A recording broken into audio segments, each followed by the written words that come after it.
The other aspect, another kind of mental model, if you will, is the idea of inversion thinking. So this has been around for a while. There was I think he was a German mathematician, and it's the famous quote that says, "Invert, always invert." And I actually got this from Charlie Munger. There's a book he wrote called, well, I think someone helped him write it, called Poor Charlie's Almanac. And this is something that's really, really important. And what the concept is you're actually looking at things from another angle. Here we got a joiny, very cool. Um, and so in inversion thinking, the way we're actually doing this is from one aspect, we might say, the top of this conversation, how to make more money as a wedding filmmaker. So we're going to come up with a list of ideas. Here's things that you can do. Inversion thinking is actually taking the opposite approach. I know it sounds crazy, but the phrase we're using is, how can I guarantee I don't make more money?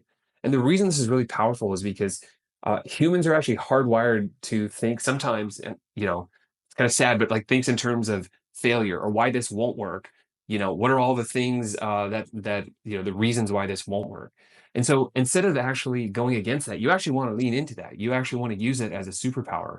And we use this internally within our company, and I've used it. It's actually incredibly powerful. So if we just take a couple quick seconds going through this. So instead of asking the question, "Hey, how can I make more money as a wedding filmmaker? What are all the things I have to do?" Let's take the opposite approach. If I want to make the least amount of money, if I want to be the least successful, if I want to guarantee that I don't make money, what are all the things that I would do? Okay, great. I would only sell to one person to the wedding. Maybe it's just the bride. That's the only person I'm going to try to sell or provide value to. I'm not going to give anyone else an opportunity to purchase any type of add-ons or anything like that. The next thing, I'm never going to ask for referrals. Like we all know, oh, people who get married, they may have friends, they may have family, may have coworkers, colleagues, people that are going to get married in the future. Simple example, I have older twin sisters. One got married, and then about 5 years later, my other sister got married. They use the exact same filmmaker, my friend Tommy. He did an amazing job. And when my older sister got married, she was like, "Well, of course I'm going to use them." So I realize the timeline is far apart, but just something to consider. The additional thing, yeah, only having one set of packages where you're not offering any other services you can offer, even though you filmed 8, 10, 12 hours of content. Um, Defining your packages only by these really small, one or two or three deliverables, things like that. Other things, hey, only accepting one form of payment. I know everyone hates paying credit card fees and payment processing fees, but just saying, hey, you can only pay via check or ACH or cash or whatever the case is. But at least thinking like, hey, if someone's paying on a credit card and they're earning points and miles, who knows? What if they end up spending 50% more? Who cares about a 3% fee if your clients are going to spend 50% more? You can just ask yourself, how many times have you overspent using a credit card as opposed to if you had to pay cash or cut a check? So just things to think about.